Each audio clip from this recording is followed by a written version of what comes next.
Hi, everybody. Welcome to another episode of Masks Off. I'm Kim. And I'm Tia. And today we have a guest with us, Christa Bevan. And before we jump into the topic, which I am super, super excited to learn about, as I said a moment ago, I am really excited about this nervous system stuff and stress response and all of that. I'm really, really wanting to learn more about that. So I'm really excited. But let me begin with our quote as we normally do. So the quote for today is, your body is your best guide. It constantly tells you in the form of pain or sensations what's working for you and what's not. And that is from Hina Hashmi. So, Christa, in your own words, do you want to tell us about yourself? Sure. So I am a lot of things, but as it pertains to this conversation, I am a certified TRE provider, which is tension and trauma releasing exercises. I also consider myself a radical mother, which we can talk more about later. But essentially, I sort of see my job in life as a mother to really work on myself and disrupt patterns of generational trauma that I have had to navigate through so that my son doesn't need to. And so now that has become my calling, is to do that work with other mamas and teach them about stress resiliency and help them improve that so that they can navigate through motherhood, because motherhood is freaking hard and we need all the help we can get. And so I help mamas do that by learning about their nervous system and starting to befriend their innate stress responses. Because when we don't know what's happening, stress can feel really overwhelming. It can blindside us. It can feel like our body is betraying us when we need it most. And I actually think that when we can start to work with it and learn and understand more about it, we can start to transform that and actually use our stress as a superpower, right? So that's the work that I do with mamas. And I came out of this work, or I came to this work, excuse me, out of necessity. So again, I had dealt with a lot of childhood trauma in my own life. I had dealt with really crippling anxiety and panic attacks for many, many years, starting when I was 12 years old. And so I'd sort of tried all of the things that one does in order to remedy that. And it took a lot of trial and error to figure out what was going to work best. And really, it ultimately came down to what I now call nervous system literacy and understanding more about myself and starting to be able to use that knowledge and transform what I was experiencing from self-betrayal into self-compassion. And that transformed my life, as you can imagine. And so now I get to help transform other people's lives as well. So it's a great way for me to have taken my own pain and turn it into purpose, as they say. Love it. I love it. I mean, there's so many things we could talk about. And so I So can't many. wait to see where this conversation goes.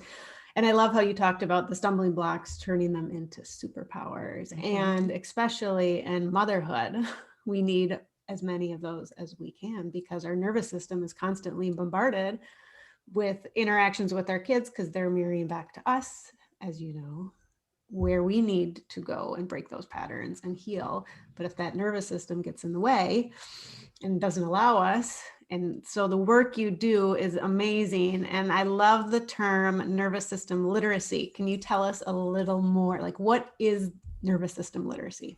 Sure.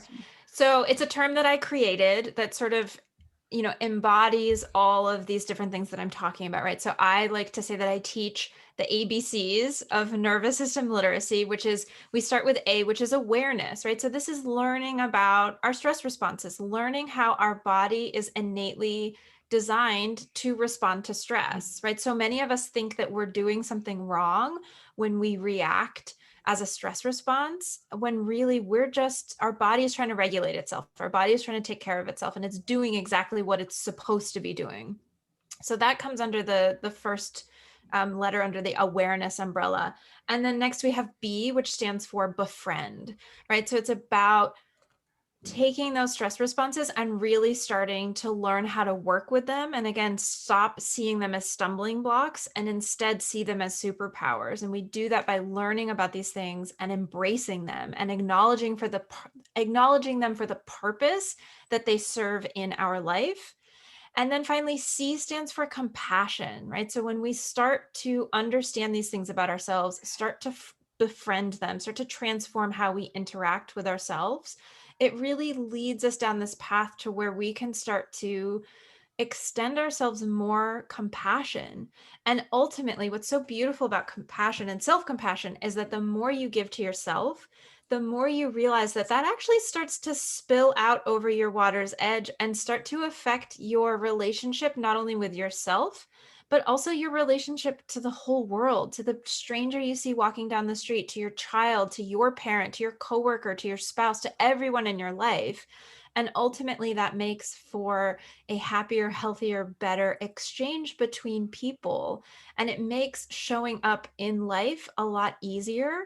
And it makes showing up in motherhood a lot easier. So it's this idea of really starting to learn this stuff that most of us were never taught, right? We didn't learn about our stress responses in school. We didn't, most of our parents didn't teach us because they didn't know how. Right. And in fact, oftentimes, I think a lot of trauma that's passed down and inherited from our parents comes from a place of them being in a state of dysregulation.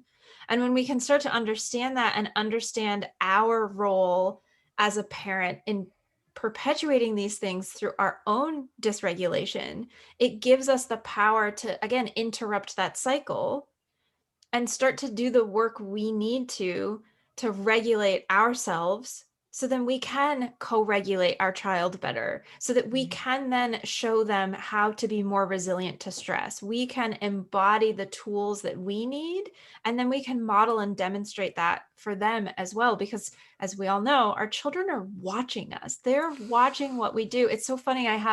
My son is 2.5, and so we're working on brushing our teeth as part of our routine.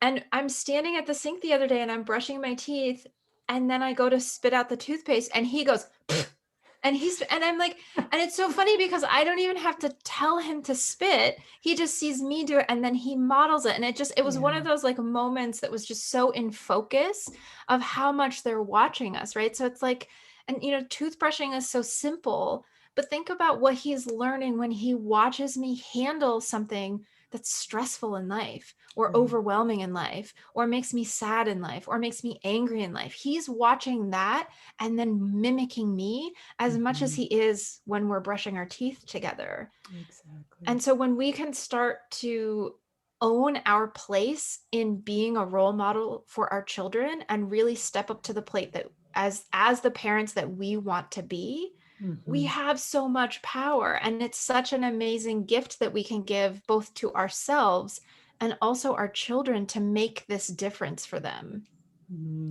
I have so many things that I want to ask. Like, there's just so much, but let me just start here. One of the things that you said was, and I'm fascinated by this. I think you said that trauma can get passed down from our parents down to us, from generation. How does that happen? Number one.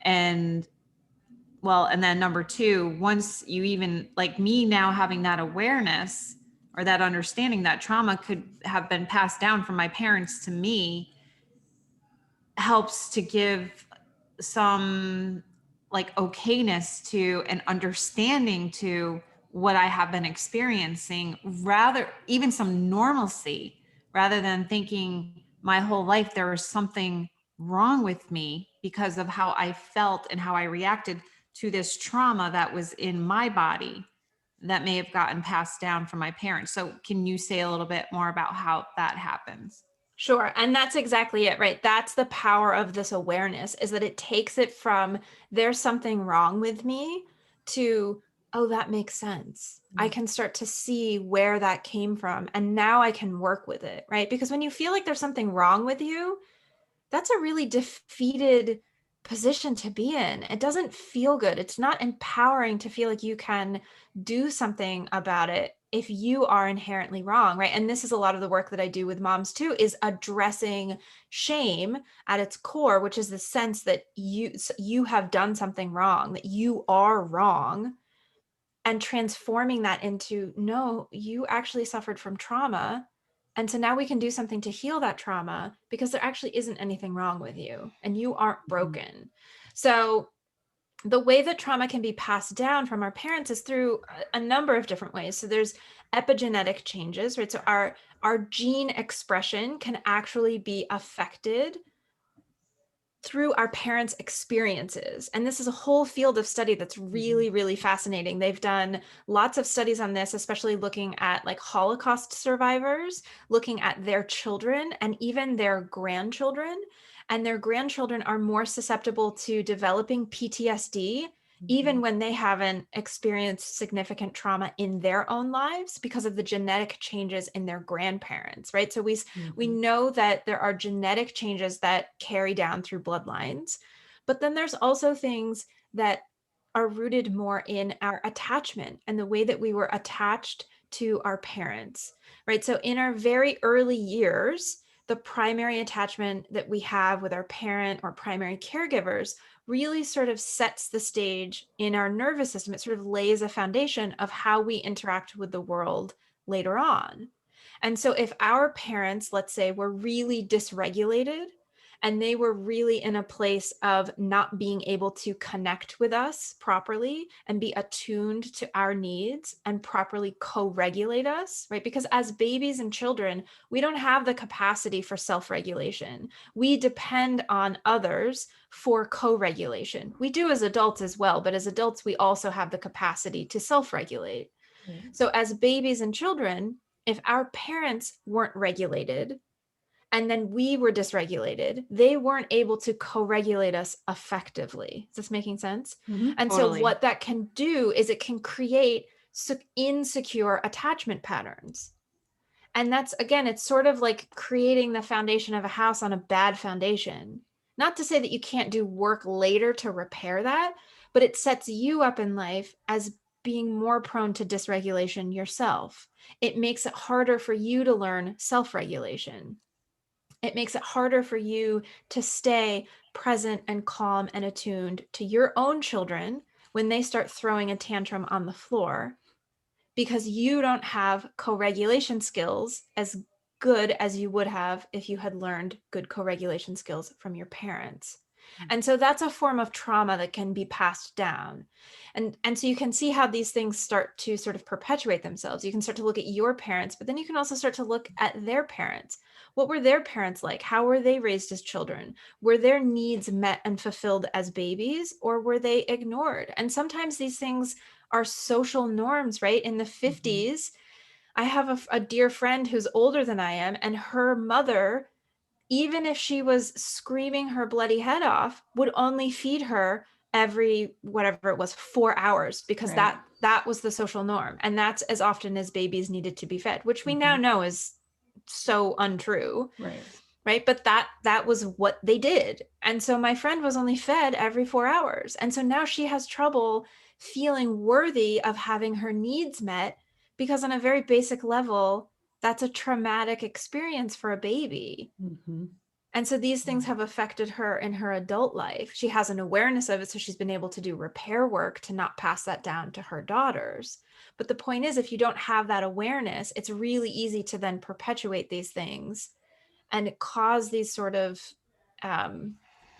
these traumas that aren't these unintentional, that's the word I wanted, unintentional traumas to our children. Yeah, I was gonna, it brings to mind my son, when he was born 4 weeks early, but he was tongue-tied. But I did not know he was tongue-tied until he was like 6 or 7, but he had the hardest time like latching on and nursing, and he was literally starving. It would like take 45 minutes of just trying to feed him, and then being a new mom, I didn't know anything. So I had the La Leche ladies, I think it's called, they came in, the lactation consultants, and, I tried everything because I was a new mom. I wanted to do it all naturally. I wanted to do it perfectly. And I wanted to, don't do the formula, don't do the formula. So I was like, I'm not going to do the formula. He literally ended up back in the NICU like 2 weeks after being born. One, because he had jaundice, but he was dehydrated because he wasn't peeing. He wasn't getting any food. He was really sick. And talk about trauma. Like you said about your friend's mom, just every 4 hours, just feeding her. I was doing what society at that time said I should be doing. And I was like really hell-bent on, no, I'm going to make this work, until he ended up back in the hospital. And I was like, okay, give him the formula. And then he just started to thrive at that point. But I'm sure there's trauma there. Yeah. Yeah. And I think what's so beautiful in these examples, both of them, it's that unintended trauma. And so many times people think of trauma and they think of sexual abuse or, Right. car accident, the big events, the Holocaust you brought up earlier. But there's so many other types of trauma. And the more we can educate and help people understand that those unintended little t traumas or big T trauma, depending, because trauma is just trauma, really. Yes. We don't need to put them in boxes, but we need to help people understand that the word trauma, the trauma experiences, because no one gets out of life without trauma. It's not possible. And so what's your take on trauma, and how do you help, because you work mainly with mothers, because so many people don't want to see the traumas that they've had. Oh, I haven't had trauma. You get that a lot, I would imagine. And how do you open their hearts up to recognize, well, actually, because your nervous system was dysregulated, that's trauma if you're not brought back into integration aspect. Yeah. I mean, a lot of it just takes like gentle education and awareness, right? And it's also the thing too, that's sort of ironic about all of this, is that it's a common trauma symptom to say, that wasn't trauma. Right. What I experienced wasn't that bad. Other people have it. There's this sort of like comparison analysis that happens. And then there's a downgrading of the symptoms that people are experiencing. I had a client just last week that I met with for the first time. And she was like, I haven't experienced any trauma in my life. And then she listed off like a dozen things that any one of on their own would be labeled as trauma. And I said back to her, I was like, you have experienced trauma. It's okay to say that, right? Like it isn't going to change anything except allow you to start to work on it, to acknowledge that happened, right? Because all trauma is, all that word means is too much, too soon, too fast for your for your system to be able to integrate what happened to you. Right. And so it is, like you said, trauma happens to all of us. And so the work that I do isn't so much about preventing all forms of trauma in our child's life. It's about making sure that the trauma that they need to recover from and deal with in their life is theirs and theirs alone. And that's the difference. I don't want my son to have to deal with my unhealed trauma as well as the inevitable trauma that he's going to face in his life, because I know how hard that is, because I've been dealing with my parents' unhealed trauma. And that's where I sort of see my role as a cycle breaker is, I knew even before my son was born that I needed to do this work on myself, because if it meant not having kids to stop this cycle, that's what I was going to do. And a lot of mothers don't even realize what they're dealing with. Our children are such incredible teachers and mirrors of our own trauma triggers that they often will bring up things that we either didn't know were there or we thought had been resolved. And they really challenge us to go to the depths of healing. And not every mother is up to that task. Not every mother, steps up to the plate and does that work. But when you do, it is, again, it's this incredible gift that you can give both to yourself and to your child to make that difference, right? And this is the other thing about, the stress resilience work that I do with moms, is because, again, when you learn how to be more resilient to stress, how to expand your window of tolerance, how to tone your vagus nerve, how to discharge stress properly from your body, you are then able to teach your children. So, I have a saying, which is stress is inevitable, but how we deal with it doesn't have to be. And when we can learn how to deal with it properly, we can also teach our children how to deal with it properly, because they're also going to have to deal with inevitable stresses in their life. And so these skills, sometimes it's still seen in our culture for mothers to take time for themselves as being selfish. There's still this horrendous idea that a good mother is a good martyr. And I call Right. BS on that, because I know that it's not true. And I know that when I can do the work and take the time for myself, it's not just for myself. It really is for my family. Yes. Oh, What are definitely. some skills that you do teach your mamas or teach your clients? Are there just a couple that you could share with us? Sure. So I can say this, stress discharge is one of the most underrated and underutilized thing that our bodies can do, right? So when something stressful happens, our body responds to it. Our nervous system is constantly scanning our environment externally and internally, looking for cues of danger and cues of safety. And when it perceives just even the perception of danger, it doesn't even need to be a real threat, it's going to become activated and respond.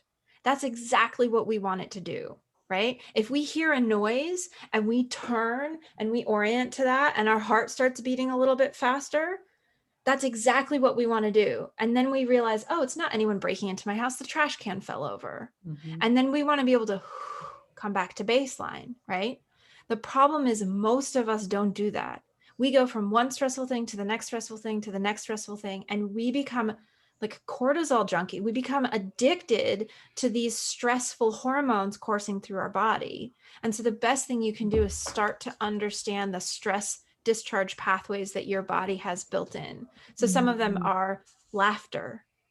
Some of them are social connection. Some of them are movement. That's why people, this is not me, but it's reported that people feel better after running, right?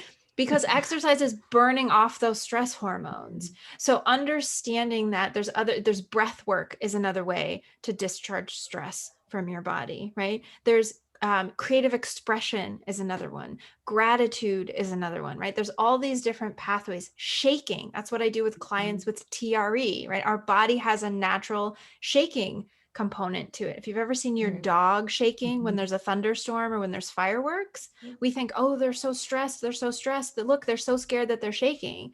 And the answer is yes, they are stressed and they are scared, but the shaking is actually what's regulating their system. Yeah. The shaking is what's keeping them from having those stress hormones escalate even further. And humans can shake the exact same way. And I work with clients every week, returning to that capacity in their bodies. So when you start to understand that there's both stress activation and that there then needs to also be stress deactivation, and learning your sort of personal code for deactivation, I work with clients creating a plan for resources for regulation. I have them create their own custom what works for you. Running doesn't work for me. I don't like running, so that's never going to discharge stress. That creates stress in my body, right?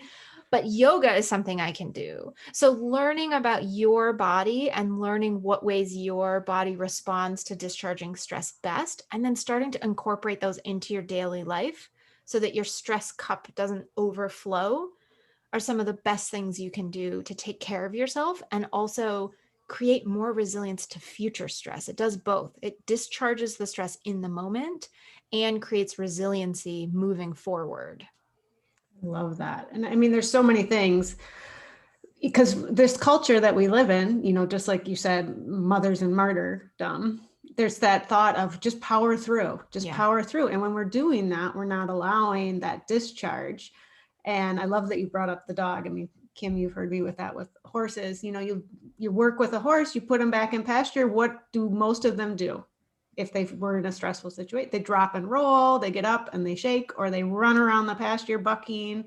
Same thing. Yep. So exactly. Nature is constantly reminding us what we humans need to return to, because that's exactly what we need. And I love how you talk about creating their own plan, because if we try to tell them what they should, and it doesn't work for them, then that's another stress.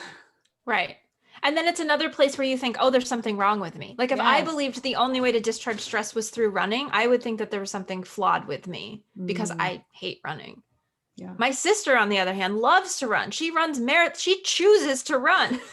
That seems insane to me. But to her, that's how she discharges her stress, is she exercises, right? She moves her body that way. And so that's just it, is that we need to start to learn not only what these different options are, but which of them make sense for us personally, and which of them make sense for the season of life that we're in, right? This is something I've been working on in my own life lately, is that as my son has gotten older, now that he's a little bit more independent, now that we're not nursing around the clock, now that he can sleep without me, you know, all these different things, I'm starting to realize, it actually hit me the other day. I was like, I could actually go to yoga again. I don't have to be here at bedtime to nurse him to sleep because now my husband handles bedtime. And now that things are opening back up, and I was like, oh my goodness, I can go back to yoga class. This is now available to me again.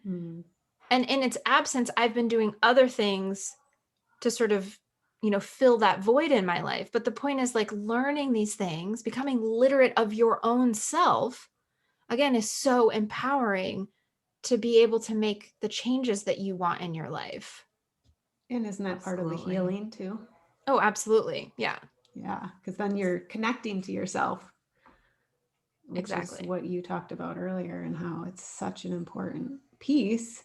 So with the TRE, I'd love to hear more, you know, so you actually have clients go through shaking. Is that what you do?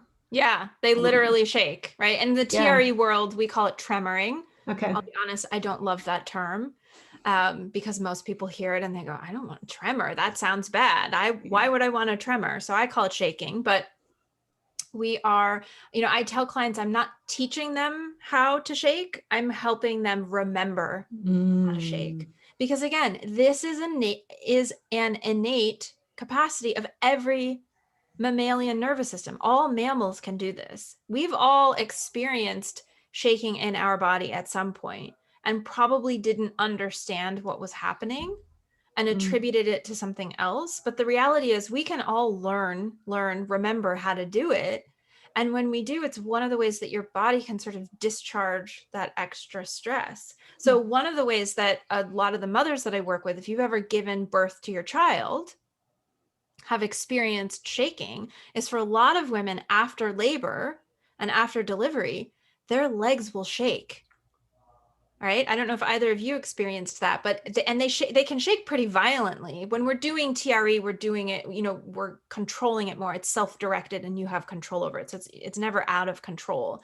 But in labor, it's this really violent shaking after you deliver the baby. And it's funny because I've asked in some groups that I'm a part of, like, did this happen to you and how was it explained to you? Like what did those L&D nurses say to you was happening? And most women answer, oh, they told me I was cold. They told me I was cold. I was shaking because I was cold. And it's like, you weren't cold at all. You were shaking because your body had just done this marathon event of delivering this baby out of your body, which requires an incredible amount of stress hormones and endurance to complete. This is like one of the biggest physical accomplishments of your life. And now that that event has completed, those hormones are still in your body. So you need to discharge them. And your body does that by shaking, right? Wow. Because this is another thing, is that removing the stressor from your life is not the same as removing the stress. And in our culture, we confuse stressors and stress, and they're actually very different. So it's one thing to take stressors, the things that cause stress, out of your life and reduce those. But unless you're also eliminating stress, which is the physiological reaction in your body, then you haven't actually finished the job of de-stressing, right? So like, if you take the example of like being woken up in the middle of the night, again, to a noise that you don't know what it is, what happens? You get sweaty, you get clammy, you get frozen, your heart starts beating fast, your breathing gets really shallow, you're frozen. And then you go, oh, it was the wind. It slammed the door shut, right? And then what happens? You're still like this. You're still frozen in place. Your heart is still pounding, because you removed the stressor, you figured out what made the noise, but the stress is still in your body. It takes you a few minutes to rebound from that, right? You're laying in bed for a little while before you can finally like take that deep exhalation and then eventually fall back to sleep. It's not like your brain goes, oh, it was the wind, and then you're fine, and then you're back out, but it takes time. That stress, that response now needs to come out of your body. Right. And like you were saying, Tia, we don't do that in our culture. We're, what's the word? We're encouraged and celebrated for doing more with less, for going, for mothers to do it all. And we can't do that. It leads to burnout. It leads to us crashing. It leads to things like adrenal fatigue and other kinds of autoimmune disorder. It leads to health burnout, right? It's not always correlated, but it can lead to all of these things that then start to destroy our quality of life, destroy our health, destroy our, mental stamina, all of these things. And it happens when we aren't taking that time and really allowing ourselves to rebound and come back to a place of regulation. So what would you suggest then, or how do we begin to change this cultural conditioning? I mean, T and I, we have college age kids, and we talk all the time about the amount of stress that is involved with going to college, just going, doing, or even just, the males in the world are the men that, and I'm not trying not to generalize here or stereotype, but it's just to say, like, the definition of success for many of those people are how much money, do, achieve, accomplish. It's just the way our society has been so conditioned to have that constant and not even realize it, not even be aware of the stress or the stressors. They just keep going on that hamster wheel. So how do we begin to change that paradigm? That is the $64,000 question, right? And I think it's hard. I think the first thing is to have an acceptance that this is not easy work, which is why most people have not been called to do it. Because if it was easy, more people would be doing it. Right. So I think, and the work I'm saying, like going against those cultural programs, going against that cultural narrative, saying no, setting boundaries, making space for rest, right? All of these things that we can do to honor that reality of our biological bodies, right? That we need time to relax and to recharge. And I think that it comes from things like having these kinds of conversations, becoming aware of the problem, starting to notice the places in your life where you aren't honoring your needs for rest, and then seeing what you can do to start to make even small incremental changes start to add up. It also, I think, another thing that can be really helpful is finding other people who are on the same path as you. And that validation that you can get in community with others is so important. Because the other thing that we can do in community with others, there's a magic that happens in between people, is this validation. And it's this, we all have a root desire for belonging. As humans, we all have that core need. And so when we can find other people to belong with that believe in these same things as we do, and who are honoring rest and honoring really living in a different sort of pace of life than the mainstream narrative would have us do, I think goes a long way to helping you feel like you aren't wrong, that you aren't doing something wrong. And then the other thing I'll just say is that for women, we are cyclical beings. We have a different cyclical nature than men do. Men reset every 24 hours and women don't. We have longer monthly cycles. Whether you're actively bleeding or not, we still follow cyclical rhythms. And I think if you can start to tap into that, either following your own menstrual cycle or using like lunar cycles is another way if you're not bleeding, to be able to tap into that sort of natural rhythm in our body is a really beautiful way to honor the rest that's built into our system, right? In the same way that seasons take a break, our body also has a natural sort of slowing down of our energy and then a buildup of our energy. And when we can start to live in harmony with that rhythm, that can make a really profound difference as well. It's such a great thing to point out too, you know, the 28-day cycle and that rejuvenation time and all of that. Have you seen, looking at the 28-day cycle with women, that certain periods of that 28 days, there's more stress, more challenges to deal with stress, or easier time, you know, because obviously like during the menstrual resting time, you know, if we follow that, likely we'd have more time to integrate and process stress versus other times. Have you noticed any correlation with your clients that their cup is like, I can't take it anymore because of where they're at in their cycle? I'd be curious. Yeah, I mean, I think that if you are sort of living out of sync with your cycle, you're going to notice that more when you're in a luteal phase or when you're actually menstruating, right? Because that's sort of when our tolerance for anything is less. That's when we need more rest. Our energy is naturally turned inward. We naturally sort of want to draw in and be less engaged with the external world. Mm-hmm. And so anything from the external world that's still demanding of us is really going to brush up against that and be disharmonious with our natural energy. Whereas when we're in either our follicular phase or ovulating, we're sort of more outwardly turned, we're more energetic, our energy is building. And I feel like we can sort of take on more before our stress cup overflows, right? Yeah. But if we can start to understand that and work with that, again, we can take these things that feel like stumbling blocks, like PMS, you know, turns you into this raging monster. And it's like, no, it doesn't. It turns you into someone who just needs more inwardly focused time. Yeah. And when you can see that, you're like, oh, this is actually my superpower. I can get these things done in my life. These things are better suited for this part of my cycle versus these tasks, which are better suited for when I'm feeling this way. There's nothing wrong with you at all, right? It's Right. about learning to work with what you've got and really embracing it for all of the benefits that it has. I love that. And it's really bringing all of it together. It's that realization and remembering that we already have all this innate wisdom within us.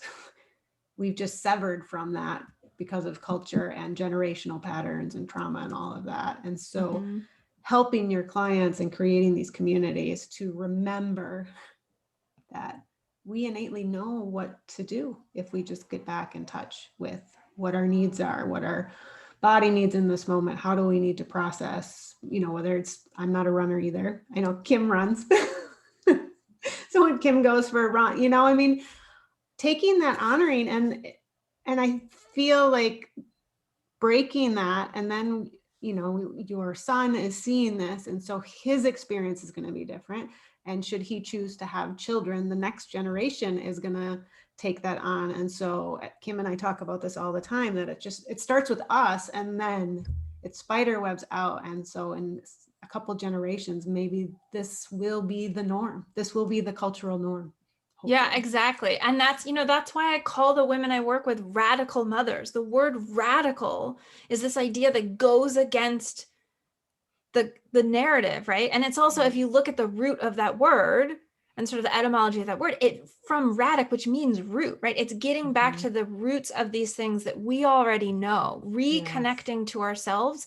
And also, you know, as it pertains to motherhood, reconnecting to this idea that we aren't supposed to be mothering in nuclear single family households without any support. Yeah. Right? Like that's not the way. Humans are not, we are social creatures. We're not designed to be, I'm not supposed to be home all day long by myself with my toddler. That goes against everything that is natural and normal in the human evolution of things. And when we start to understand that and talk about that more and say, wait a minute, how did we get so far off track here? Then we can start to do something about it. But alteration always follows awareness. We have to be aware of the problem first so that we can then say, that's what's happening. And I don't like that. So now I'm going to do something about it. Right. Yeah. But if we never question things, if we never sort of, you know, pick our head up out of the trenches of being home all day with a toddler, then we don't understand that all the other mothers that are at their houses alone with their toddlers all day are also feeling this way. Right? This is where the element of self-compassion and common humanity comes in. Understanding that you are not alone in your struggles. Your struggles are not unique to you. They're actually the struggles that are faced by millions of other mothers. And if we all start saying, wait a minute, is this the world I want to live in? Most of us would be going, no, it's not. Right. And how do we do something about that? Right. That's why I like having these conversations. That's why I like having the conversations in my Facebook group about this kind of stuff, because I like to surround myself with women who are on this path of saying, is this what I want? Right. Is this what I want my children to have? Is this do I want my son to grow up and be this kind of man? Or do I want my daughters to grow up and be this kind of woman and mother? No, it isn't. And if I want that to change, I can't leave it to them. I have to make that change now. I'm always telling people, when mothers heal, the world heals. When we do this work, like you were saying, Tia, it spreads out to everyone around us. It starts to change the world one mother at a time. Yes. I love that. First of all, I can get ranty about this stuff. It was beautiful. It was so beautiful. I'm like, speechless. And I also was going to say, when we were talking about, the cycles and the menstrual cycles, truly, we do not script these podcasts, right? It's so, when we say the conversation is organic, it's organic, and we never know where it's going to go. So we have just covered so much ground. It was absolutely amazing. I don't know if you have any other thoughts that you want to add in, or if Tia, if you have other questions that you want to bring in. I mean, I think we could just keep talking for a very, very, very long time, but I want to be mindful of our listeners as well. And maybe we just have another conversation another time. Would be great. Yeah. Is there anything you want to add before we ask you our 5 questions at the end? Oh, no, I'm excited for the 5 questions. All right. So as you know, we talk about masks, like the martyr mask and all of that. Yes. So what is the most prominent mask you find yourself wearing and putting back on? Oh, putting back on. For me, it's the mask of trying to do everything myself. I hear you. And that is it's one that I really want to take off. And it also feels like it's duct taped on some days. Yeah. Oh, I love that duct taped on. Yeah. I love that. I don't love that it is duct taped on, but I like the visual, because that is how it feels sometimes. Yeah. If you could go anywhere in the world right now, where would you go? I would go back to Peru. I went there 5 years ago, and it's just as magical as you think it would be. It is absolutely lovely. And there is some serious, just good energy in Peru. I believe it. I have not been. It's on my list as well. Kim, have you been? I have not been to Peru, but now I'm going to look into it. What is this is a beautiful question. What's one of the favorite ways with our conversation to take care of yourself? What is my favorite ways? This has changed since becoming a mother, but now it is time all by myself, all by my lonesome. Quiet. Just that space, it's the space to be able to hear my own voice again. So much of mothering is having to listen to the voice of the child, as it should be, right? Like that's how it's designed. It should be that way. But then in those moments where I can be alone and I can hear my own voice again, it's just a really nice way to reconnect with myself and reconnect to what my purpose is. Yeah. And it's so important. Yeah. So important. If you have a bucket list, what's at the top of the list?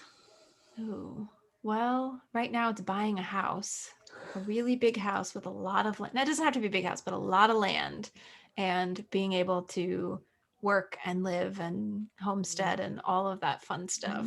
Love that. I hope you find your little homestead. Me too. Thank you. We'll put the energy out there for you. Love it. Thank you. And the last question. This is always a tough one for people. Name one book that's changed your life. Oh, that's easy. Be Here Now by Ram Dass. I don't even have to think about that. Mm. I saw that book at a rummage sale. I had no idea who Ram Dass was. It was under the table in a box. I have no idea why. I do know the universe was like, there's a book for you under here, but I had no reason. I had no earthly reason. Love it. There was thousands of books on top of the table, and I decided to dig in the box under the table, and it jumped out at me, and it changed my life, and just absolutely love it. Was transformational. Wow. You went right to one. Most people are like, well, there's like 2 or 3.